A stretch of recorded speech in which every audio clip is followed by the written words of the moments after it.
Hello, xin chào các bạn đã quay trở lại với review 5 phút. Mở đầu trailer tập 46 Tuyệt thế đường môn 2 là hình ảnh Huyền Lão đang ôm Mã Tiểu Đào trên tay cùng biểu cảm vô cùng phẫn nộ. Trong cuộc chiến vừa rồi, Mã Tiểu Đào một mình cân hai tuyển thủ của chiến đội Nhật Nguyệt, mặc dù giành được chiến thắng nhưng cái giá phải trả rất đắt. Lúc bấy giờ, Mã Như Long đã sử dụng thẩm phán chi kiếm khiến cho đối phương mang thuộc tính hắc ám, rồi lại dùng thuộc tính quang minh của kiếm khiến cho tà hỏa phượng hoàng của Mã Tiểu Đào mất đi khống chế. Lần này thì ngay cả Hoắc Vũ Hạo cũng không thể giúp được gì cho vị học tỷ này. Theo như lời Huyền Lão, nếu sơ sẩy một chút là Mã Tiểu Đào có thể biến thành tà hồn sư. Trước sự tổn thất quá lớn của học viện Sử Lai Khắc, Huyền Lão đã đề nghị đám nhóc nhận thua. Kết quả hiện tại đã nằm ngoài dự đoán của ông rồi, ông không muốn ai trong số bọn họ phải chịu bất cứ thương tổn nào khác. Nhưng mà bọn họ sao có thể để sự hy sinh của Mã Tiểu Đào trở nên vô nghĩa? Bởi vậy rốt cục, Huyền Lão cũng bị chiến ý của đám nhóc này thuyết phục.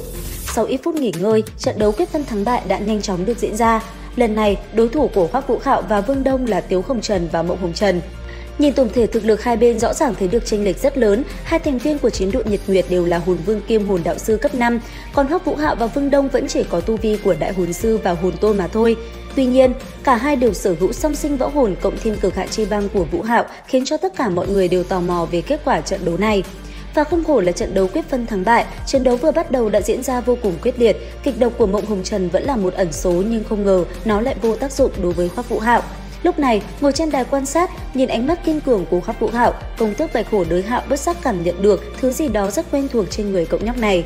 Không hiểu sao, ông có niềm tin mãnh liệt là cậu bé sẽ nghịch chuyển được tình thế và giành được chiến thắng. Trong lúc Đới Hạo đang mải suy nghĩ thì cục diện trận đấu rất nhanh đã đến hồi gay cấn. Hoắc Vũ Hạo giải phóng ra võ hồn băng bích đế hoàng hạt khiến Mộng Hồng Trần bị chế trụ. Lợi dụng thời cơ đó, Vương Đông đã kích phát hồn kỹ vạn năm muốn đánh bay cô nàng khỏi sàn đấu. Nhưng cũng đúng lúc ấy, một sợi huyết xích trên người Tiếu Hồng Trần bất ngờ kéo lấy muội muội của mình về bên cạnh, khiến cho công kích của Vương Đông bị chém hụt. Sự tự tin về bản thân của Tiếu Hồng Trần và Mộng Hồng Trần lúc này triệt để đã bị đả kích. Rất nhanh, sau khi phá giải được khối băng bảo Hoắc Vũ Hạo nhắm vào mình, thì hai anh em Tiếu Hồng Trần quyết định sẽ thi triển ra vũ hồn dung hợp kỹ. Thế vậy, Hoắc Vũ Hạo vội giải phóng ra võ hồn linh mâu kết hợp cùng Hạo Thiên Chùy của Vương Đông để chống đỡ công kích của đối thủ. Đúng lúc này, phía dưới khu khán đài, một người đàn ông thần bí đã phát hiện ra linh mâu của Hoắc Vũ Hạo chính là vũ hồn bản thể. Suy nghĩ đầu tiên trong lòng lão gia hỏa này chính là Hoắc Vũ Hạo sớm muộn cũng là người của bổn giáo. Và thật vậy, ông ta là người của bản thể tông, đây là một trong số những thế lực thần bí mạnh mẽ nhất đại lục. Phàm là những người sở hữu vũ hồn bản thể đều được bản thể tông coi như người của mình. Lúc này trên sàn đấu, người sợ nhất có lẽ là Trọng Tài, bởi vì 4 tuyển thủ đứng ở đây đều là người có thế lực hùng hậu mà ông không thể đắc tội. Nháy mắt, khi một kích quyến luyến hồng trần thành hình được phóng ra, thì ở phía đối diện tâm linh phong bạo của Hoắc Vũ Hạo và Vương Đông cũng mạnh mẽ xông lên đón đỡ. Trong tích tắc khi hai đoàn công kích va chạm, hư ảnh màu đỏ hình con cóc của Tiếu Hồng Trần và Mộng Hồng Trần đã bị phá vỡ. Nhưng thân là hai đại thiên tài của đế quốc Nhật Nguyệt thì vũ hồn dung hợp kỹ của anh em Tiếu Hồng Trần sao có thể chỉ đơn giản như vậy. Khoảnh khắc bản thể hư ảnh kia triệt để bị phá vỡ, một tầng công kích từ trong những mảnh vụn nhanh chóng tụ tập lại, sau đó bất ngờ phóng về phía đối phương.